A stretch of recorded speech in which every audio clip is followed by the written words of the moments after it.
नमस्कार, दूरदर्शन हिमाचल में आप सभी का स्वागत है। दर्शकों, दूरदर्शन हिमाचल के कार्यक्रम कृषि दर्शन में मैं आज फिर आ गई हूँ एक नए और ख़ास विषय पर जानकारी लेकर।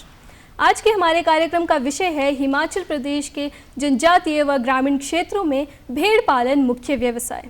आज इस विषय पर अधिक जानकारी देने के लिए हमारे साथ मौजूद है भाषा एवं संस्कृति विभाग हिमाचल प्रदेश के पूर्व सहायक निदेशक एवं हिमाचल गद्दी समुदाय विकास समिति के पूर्व महासचिव त्रिलोक श्रीवंशी जी। सर, आपका आज के कार्यक्रम में बहुत बहुत स्वागत है। धन्यवाद। सर, सबसे पहले इस विषय से संबंधी हम आपसे जानना चाहेंगे कि कौन कौन से ऐसे क्षेत्र हैं जहां पे सबसे अधिक भेड़ पालन होता है या फिर भेड़ पालक पाए जाते हैं?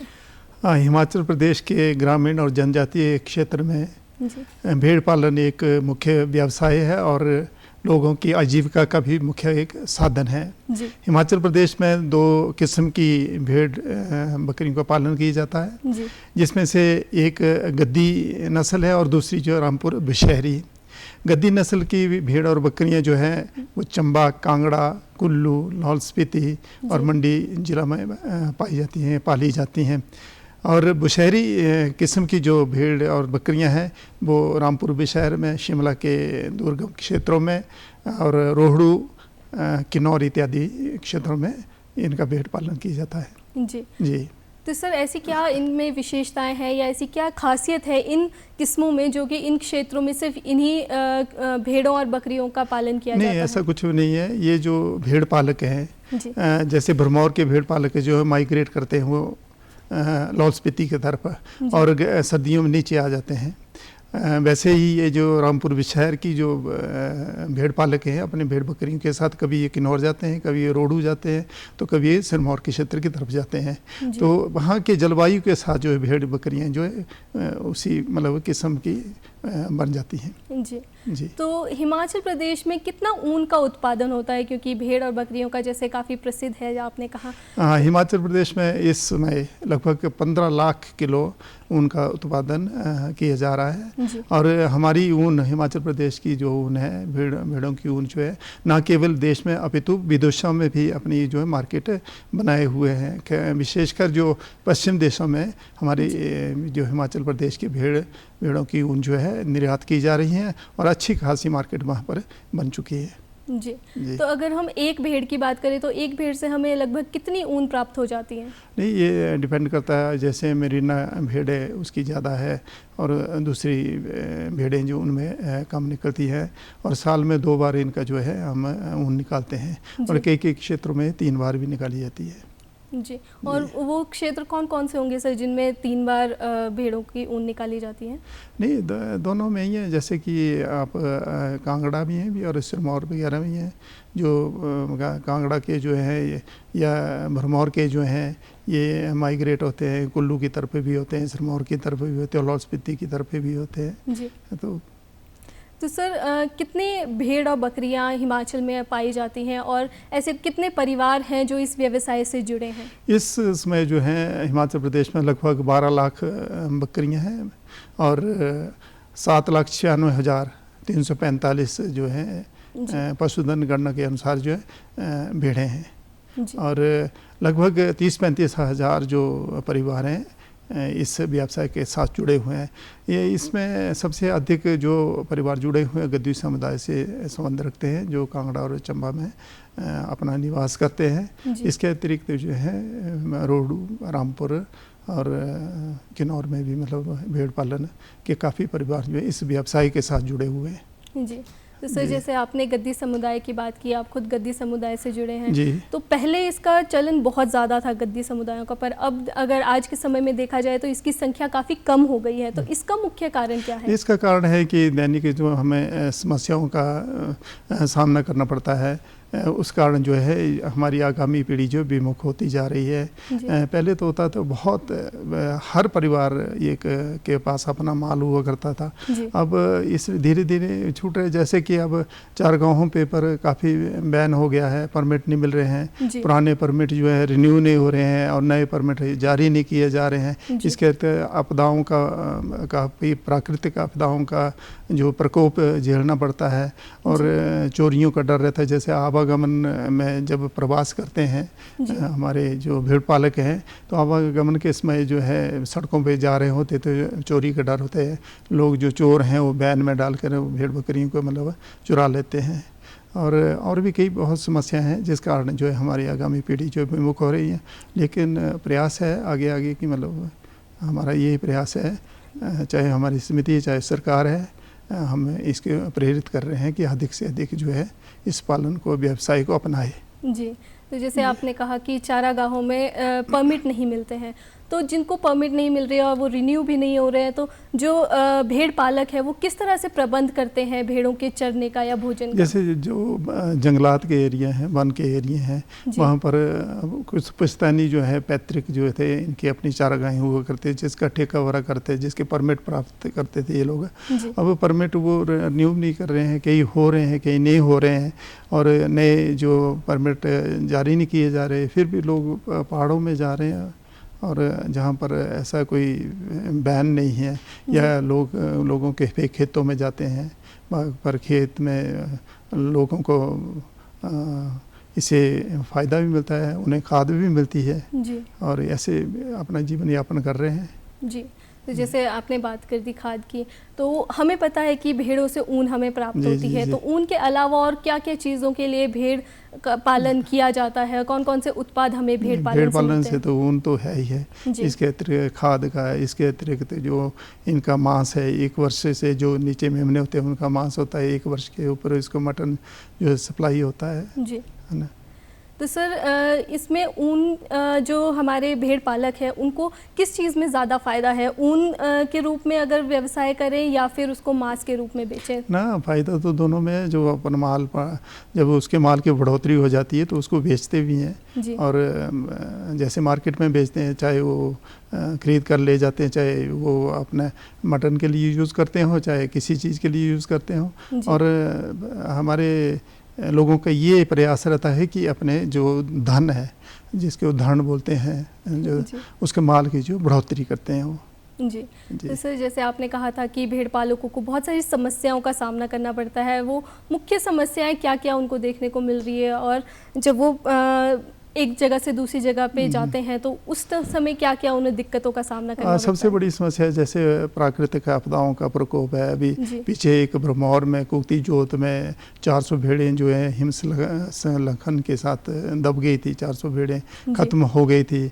इसके अतिरिक्त आजकल बारिशों में भी काफ़ी नुकसान हो जाता है, क्लाउड बर्स्ट होता है, फिर आवागमन के समय चोरियाँ होती हैं, और जब ये रिपोर्ट लिखाने जाते हैं तब इनका मतलब, क्योंकि ये लोग काफ़ी ईमानदार शरीफ लोग होते हैं, तो इनका सुनवाई नहीं होती कई बार, है ना। तो ऐसी समस्याओं, कई तरह की समस्याओं को झेलना पड़ता है जी। तो सर सरकार की तरफ से भेड़ पालकों के लिए किस तरह की स्कीम्स या फिर किस तरह की सुविधाएं दी जा रही हैं? सरकार ने देखो बुल फेडरेशन का गठन किया हुआ है, और बुल फेडरेशन जो है इसमें पेपरिंग की जो ऊन खरीदते हैं, इनको ऊन को जैसे ऊन उतारते हैं, इनकी टीम है, और जाकर इनकी टीम जो है इनकी सहायता करती है, इनका सहयोग करती है। जैसे किसी का 800 या 400 माल है, तो जैसे पहले 5-6 दिन लगते थे जो मैनुअल काम होता था, अब आधुनिक ही है, और इनके जो एक्सपर्ट होते हैं ऊन उतारने वाले, जल्दी से जल्दी हो जाता है काम जी, है ना। तो और किस किस तरह की आधुनिक तकनीकों का इस्तेमाल किया जाता है? किस चीज़ के लिए? सर जैसे भेड़ पालकों के लिए, और जो उत्पाद उसका जनरेट होता है उसके लिए किस किस तरह की और तकनीकों का? नई जो हमारा पशुपालन विभाग है, नई ट्रेनिंग दे रहा है, प्रशिक्षण दे रहा है अच्छी ब्रीड की, अच्छी नस्ल की भेड़ पालने के लिए, अच्छा उसका रखरखाव करने के लिए, अच्छा उसका ऊन उतारने के लिए, इस प्रकार की कई तरह के प्रशिक्षण दे रहे हैं जी। सर अगर हम भारत की बात करें तो भारत में किस तरह की स्थिति है भेड़ पालन की? भारत में सबसे ज़्यादा इस वक्त राजस्थान जो है भेड़ पालन में है। कम से कम 89 लाख जो है भेड़ें जो हैं राजस्थान में है। इसके राजस्थान के अलावा जम्मू कश्मीर में भेड़ें पाली जाती हैं, जम्मू कश्मीर के बाद उत्तराखंड, फिर हिमाचल प्रदेश में। तो काफ़ी अच्छी स्थिति है। 74.26 मिलियन जो है भेड़ें जो है भारतवर्ष में हैं। जी, तो सर जैसे आपने भारत सरकार की तरफ से जो स्कीम्स है उसके बारे में बताया, तो क्या इसके लिए कोई सब्सिडीज़ या कोई अनुदान राशि भी दी जा रही है? 60% जो है सब्सिडी मिलती है। जैसे कि आप 10 भेड़ों के साथ 2 जो है 10 बकरियों के साथ जो है 2 बकरे दिए जाते हैं जी। 8 भेड़ों के साथ 1 जो है मेंढा दिया जाता है जी। और भारत सरकार की स्कीम है 50 लाख का लोन मिलता है। तो अधिक से अधिक जो लोग हैं इस पेशे को अपना सकते हैं और अपना जो है माल बढ़ा सकते हैं जी। तो सर जो ये दी जा रही है अनुदान राशि या सब्सिडीज़ दी जा रही है, उसको प्राप्त करने के लिए क्या क्राइटेरिया रखा गया है और किस तरह से लोगों को पता चलेगा कि वो कैसे इसको लाभ ले सकते हैं? इसके लिए जो है भेड़ पालक जो हैं हमारे जो पशु विभाग के जो ऑफिस में वहाँ से कार्यालय से जो है जानकारी प्राप्त कर सकते हैं, क्योंकि हर गांव में कोई ना कोई डिस्पेंसरी है, डिस्ट्रिक्ट के असिस्टेंट डायरेक्टर बैठते हैं। इसके अलावा और भी कई सेंटर हैं, फॉर्म है, उधर जाकर इसकी जानकारी प्राप्त कर सकते हैं जी। तो सर जो लोग भेड़ पालन की शुरुआत करना चाहते हैं वो इसकी ट्रेनिंग कहाँ से ले सकते हैं, किस तरह से? देखिए पहले इनकी ट्रेनिंग तो पुश्तैनी हुआ करती थी जी। जो विरासत में होते थे। तो जैसे कि कोई भेड़ पालन का शौक़ रखता था तो किसी डेरे के साथ वो जुड़ जाते थे, भेड़ पालकों के साथ जुड़ जाते थे, तो ट्रेनिंग तो वही शुरू होती थी। आजकल की डेट में जो है हमारा पशु विभाग जो है वो भी मतलब ट्रेनिंग दे रहा है जी। तो किस तरह की वो ट्रेनिंग होती है और लोगों को कैसे पता चलता है कि यहाँ पे ट्रेनिंग दी जा रही है? क्या इसके लिए कोई कैंप्स लगते हैं? हाँ, कैंप्स लगाते हैं, सेमिनार लगते हैं जी। और सेमिनार अधिक से अधिक लोगों को अटेंड करना चाहिए और ये विभाग जो है इसके लिए प्रेरित कर रहा है और इसका जो है लाभ उठाना चाहिए। तो सर किस तरह के इसकी एडवर्टीज़मेंट कैसे होती है? लोगों को बहुत सारे ऐसे लोग हैं जो कई ऐसे गांव में रहते हैं जहां पे उनको नहीं पता चलता है कि उनको कोई ट्रेनिंग दी जा रही है या कोई गांव में जाकर दे रहे हैं। अच्छा। गांव में जो है बुल फेडरेशन भी काम कर रही है और विभाग भी इसके लिए काम कर रहा है जी। तो जो इसकी शुरुआत करना चाहते हैं वो अच्छी नस्ल के भेड़ या बकरियां कहाँ से प्राप्त कर सकते हैं? ये तो विभाग से पता चल जाएगा। विभाग बताता है कि किस प्रकार की आपको नस्ल चाहिए और किस प्रकार की भेड़ पालना चाहते हैं जी। तो सर किस तरह से कौन कौन सी आपके अनुसार सुविधाएं उनको मिलनी चाहिए भेड़ पालकों को, जिससे अधिक उन्हें मुनाफा हो सके इस व्यवसाय में? देखिए सबसे पहले तो आपदाओं से निपटने के लिए जो है विभाग को इनको ट्रेनिंग देनी चाहिए कि किस प्रकार से आपदा के इसमें अपनी भेड़ बकरी को बचाएं। आपदाओं के यंत्र हैं जैसे radio, weather radio, wireless set होने चाहिए, चिकित्सा जो किट होनी चाहिए इनके पास और सुरक्षा के दूसरे यंत्र हैं और मोबाइल वैन वगैरह होनी चाहिए। तो अगर ऐसी सुविधाएं होगी तो हमारा जो है मतलब भेड़ पालक जो है उसको किसी प्रकार की कठिनाई का सामना नहीं करना पड़ेगा जी। तो सर ऐसा क्यों है कि जो सरकार है उनकी तरफ से भेड़ पालन के व्यवसाय में बहुत ज़्यादा योगदान नहीं देखने को मिल रहा है? नहीं, ऐसा तो कुछ भी नहीं है, योगदान मिलता है। कई बार ऐसा होता है अनपढ़ता के कारण बेचारे हमारे भेड़ पालक जो हैं पहले तो अब तो पढ़ लिख गए हैं, लेकिन जैसे पहले अशिक्षित होते थे उनको ये मालूम नहीं होता था। विभाग जो है उनको जितने भी हैं भेड़ पालक उनको अपने बुलाकर इनको प्रशिक्षित कर रहा है, समय पर इनको सहयोग दे रहा है, अपना योगदान दे रहा है जी।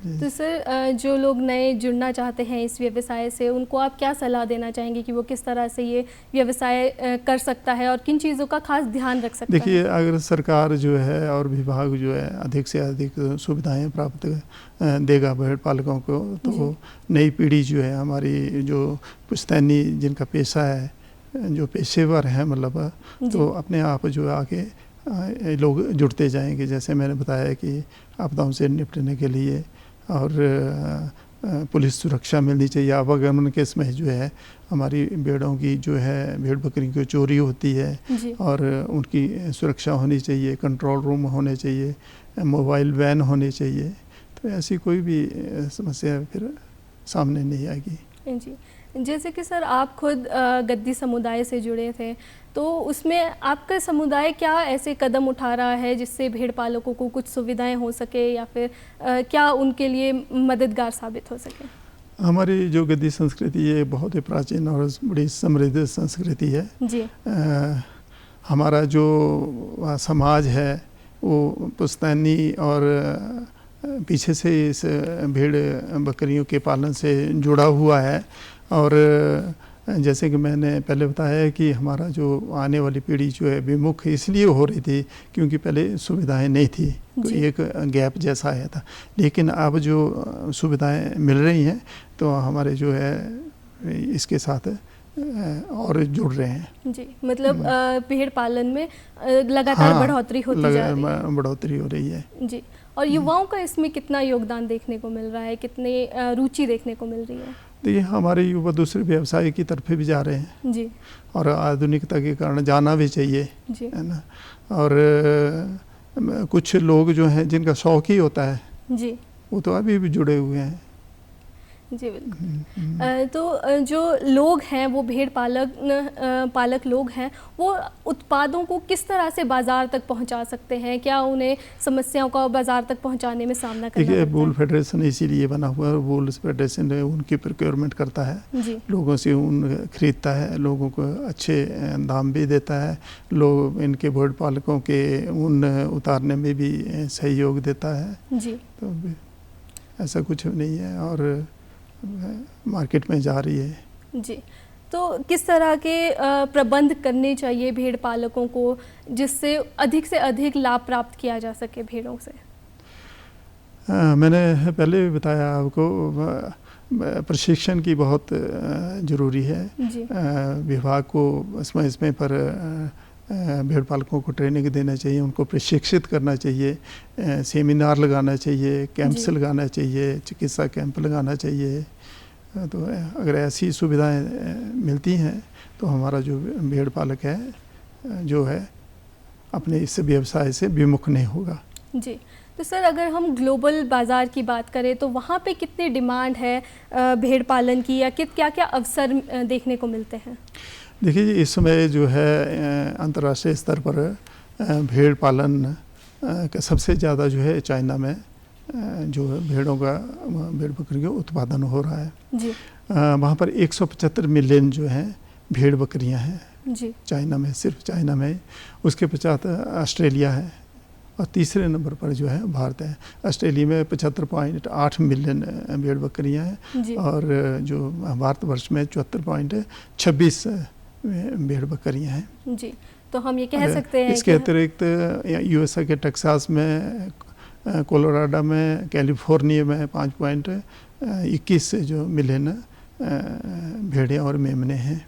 जी, तो मतलब हम ये कह सकते हैं कि हर जगह पे इसकी भारी डिमांड है ऊन की। भारी डिमांड भी है और लोग इससे एक तो आपको अच्छी खासी आमदन होती है। जी। और अच्छा खासा इससे उनका आप उत्पादन कर सकते हैं। जी बिल्कुल। सर उनके जो भेड़ बकरियां हैं उनके से जो उत्पाद हमें मिलता है उसका प्रचार और प्रसार कैसे कर सकते हैं लोग?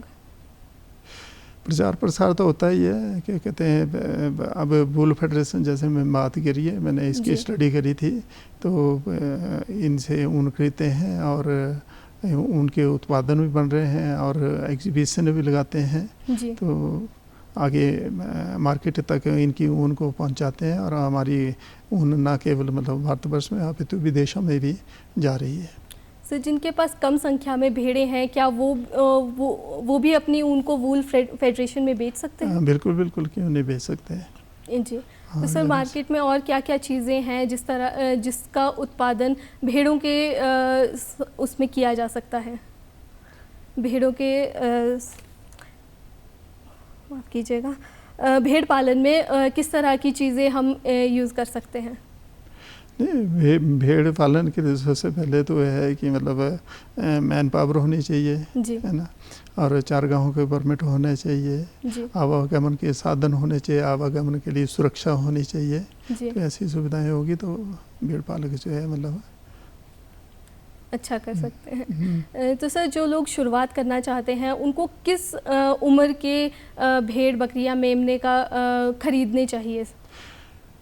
किसी प्रकार के, मतलब छोटे भी खरीदने चाहिए, बड़े भी खरीदने चाहिए, और उसकी मतलब ट्रेनिंग भी लेनी चाहिए। एक तो हमारी पुश्तैनी होती है जो विरासत में मिलती है, जो भेड़ पालकों से मिलती है, और दूसरी सरकारी ट्रेनिंग भी लेनी चाहिए, क्योंकि आजकल तो आधुनिकता का समय है जी। तो दोनों ट्रेनिंग्स जो हैं बहुत ज़रूरी है। सर, और क्या आप ऐसे संदेश देना चाहेंगे हमारे दर्शकों को, हमारे जो लोग हैं इससे जुड़ना चाहते हैं, कि किस तरह के फ़ायदे उन्हें मिल सकते हैं इस व्यवसाय में जुड़ने से? देखिए जी, हमारा जो जनजातीय क्षेत्रों का एक प्रमुख व्यवसाय होता था भेड़ पालन, और जिससे भेड़ पालक की वजह से हमारी जो अगली जो हमारी भावी पीढ़ी है काफ़ी आगे तक जा चुकी है, काफ़ी अच्छी नौकरियों पे लगे हुए हैं, और अच्छे खासा मतलब उनका मतलब अपना जीवन यापन कर रहे हैं। और लेकिन जो हमारा पुश्तैनी जिससे हम लोग इससे जुड़े हुए थे, हमें इस चीज़ के लिए नहीं भूलना चाहिए। और आज के काफ़ी बेरोज़गारी है, और मैं तो ये समझता हूँ कि बेरोज़गारी से निपटने के लिए इस व्यवसाय को अगर अपनाया जाता है, जो कि हमारा पुश्तैनी है, जो हमारा विरासत में हमारे पूर्वजों से मिला है, तो अगर इस व्यवसाय को आप अपनाते हैं तो इसमें अच्छा खासा जो है आपकी आमदन हो सकती है जी। तो सर, शुरुआत में कितनी लागत इसमें लगती है? ना, लागत तो जितनी मर्जी आवे, जैसे आप ट्रेनिंग की बात कर रहे थे, तो ट्रेनिंग जैसे हम लेते भेड़ पालकों से लेते थे, ये कि बेरोज़गार था, उसका अपना इंटरेस्ट था, भेड़ पालन करना चाहता है, तो उन्हें भेड़ पालकों के साथ चले जाते थे, तो उसको साल की जैसे कि ये 2 भेड़ें दे देते थे, या 4 भेड़ें देते थे, 5 भेड़ें देते, जैसे वैसे मतलब 2 साल में 10 हो जाती थी, 10 की 15 हो जाती थी। तो वो अपना एक मतलब अपना अलग जो माल या अपना धान जो बोलते हैं अपना तैयार कर लेते थे। बिल्कुल। तो सर, आपने हमें इतनी महत्वपूर्ण जानकारी दी और यहाँ आने के लिए समय निकाला, उसके लिए आपका बहुत बहुत धन्यवाद। मैं तो भेड़ पालक इतने संघर्षशील होते हैं, ईमानदार होते हैं, और इतना संघर्ष करते हैं, तो मैं तो इतना कभी डर कर रुकना नहीं, कितनी मुश्किलें आए झुकना नहीं जी, कितनी मुश्किलें आए झुकना नहीं जी। धन्यवाद। तो दर्शकों, आज हमने जाना कि किस तरह से आप भेड़ पालन कर सकते हैं, शुरुआत कैसे कर सकते हैं, और क्या क्या इसमें चीज़ें होती हैं। आज के हमारे कार्यक्रम में बस इतना ही। हमें इजाज़त दीजिए, अगले अंक में फिर मुलाकात होगी। नमस्कार।